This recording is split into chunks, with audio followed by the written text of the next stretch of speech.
Hi, Cyclibetic here again. This is part 4 of my DAFNE series. So day 4 of the course started like all the other days have. We just wrote down our last week's readings, our adjustments, just basically what our sugars were doing during the week. So we discussed them with the educators. They just go through, so we had a good day there, or what did you do that for? Just see how we are taking on board this information and what we're doing with it, and they were so impressed with how all of us are doing.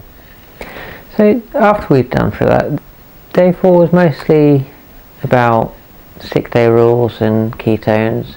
So we started off by talking about ketones and ketoacidosis and what exactly it is, what causes it, what it does to your body, how it's treated if you get to the point where you have to be admitted into hospital, which is really quite insightful, as I've never been in that since diagnosis. So it's quite nice to actually just learn about it and just understand what actually happened to me during diagnosis, as it wasn't explained to me then.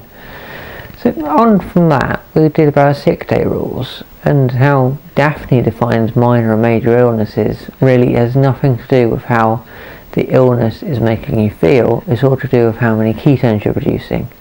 As they put it, a sniffle with a lot of ketones is classed as a serious illness, but a bad chest infection, it could have you out for days if it's not producing ketones, is a really minor illness. And when we were going through sick day rules, I learned so much from this day that I just did not know about before. I was really shocked at how much insulin they recommend you give yourself under sick day rules. Something that previously when I've been ill, I've never given myself that much insulin. But I've always struggled with high blood sugars when I'm ill, so next time I will be abiding by these principles, and hopefully it just helps me get through a lot easier.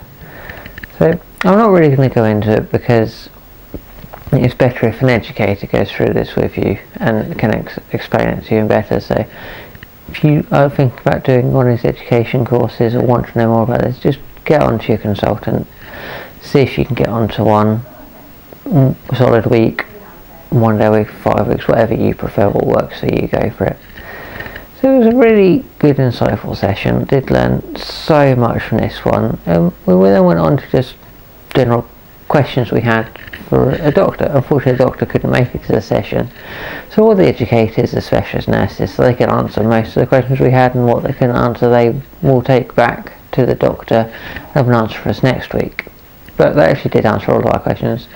So one of mine was, realistically, what are my chances of getting an insulin pump? As essentially this is why I wanted to do a DAFNE, because I can't get one without a DAFNE, so it's just a stepping stone and where I want to go with my care.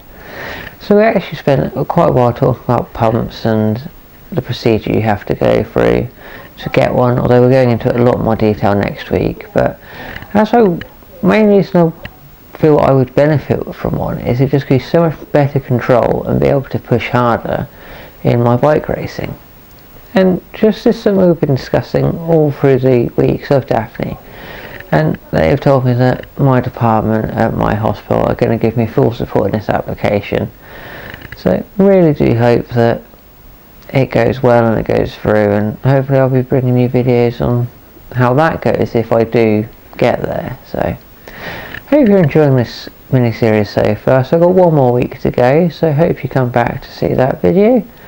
And I really hope that this is encouraging you to speak more freely to your consultants and get this education sorted for yourself. So really hope you do that, and I'll see you again next time. Thanks, bye.